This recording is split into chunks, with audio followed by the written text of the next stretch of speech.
My name is Daniel Holt, Corrections Officer number 47, Stonegate Penitentiary, night shift. This footage was recorded on my final shift. If you're watching this, it means they found my body cam, but not me. Everything you hear is real. Everything you see is evidence. Chapter 1. Inmate Complaints. Stonegate is old. Built in the 1940s, concrete, rusted bars, and steel doors that never fully shut.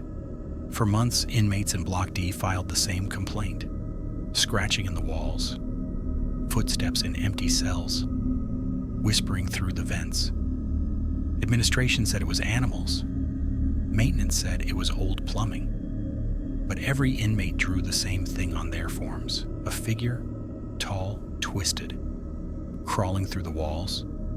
9 inmates requested transfers, 3 were denied. 2 of those went missing inside the facility. We were told they escaped. I never believed that. Chapter 2. The first sign. Something was wrong. At 2 a.m., the camera feed for cell D16 went dark. Every other feed was clear. Only that one failed. D16 was where the first inmate vanished. I took my flashlight and walked down the block. Stonegate always feels cold at night.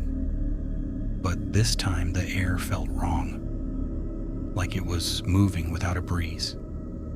Halfway down the corridor, I stopped. One of the cell vents was bent outward, not pried open, pushed open from the inside. Something behind the metal scraped slowly, like long fingers tracing the steel. I stepped back and grabbed my radio. Static, every channel. Chapter 3. Body cam recording begins. I turned on my body cam. I wanted proof of whatever was happening inside Block D. The vent rattled. Then I heard breath. Slow. Deep. Not human. I whispered into the camera. There is something inside the walls. The vent suddenly went silent. Completely still. Then from inside the wall, something responded. You hear me? I nearly dropped the camera. Chapter 4. The Evidence Room Discovery. I ran straight to the security office. All footage from Block D had been erased. Not corrupted, deleted manually. Only one clip survived. A still frame from D16. A dark shape pressed against the concrete. Arms stretched far too long, head tilted the wrong direction, eyes reflecting light like an animal. Below the image was a note. Do not enter Block D after 2 a.m. No name, no signature, no explanation. I realized none of us were supposed to see that footage. Chapter 5. The hole behind cell D18. I followed a trail of deep gouges along the wall toward cell D18. That cell had been closed for years. Its door was partially open. Inside, dust covered everything except one spot. The back wall had been torn open, not by tools, by hands. Human-sized holes with claw marks dragged downward. The air inside the hole was warm, alive. My camera caught something shifting in the darkness, not fully seen, only felt. A voice whispered from within, "You work above me." I stumbled backward and then I heard it. Steps, fast inside the walls, moving toward me. Chapter 6. The Last Recording.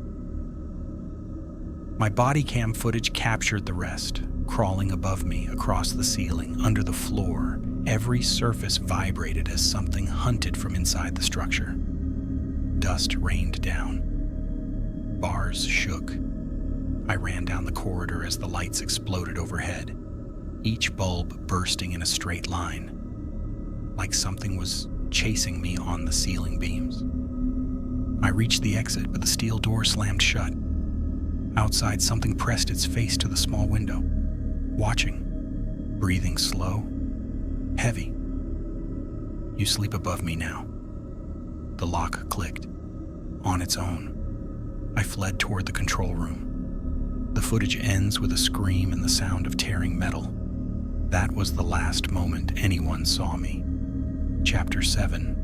The next morning, officers found Block D abandoned.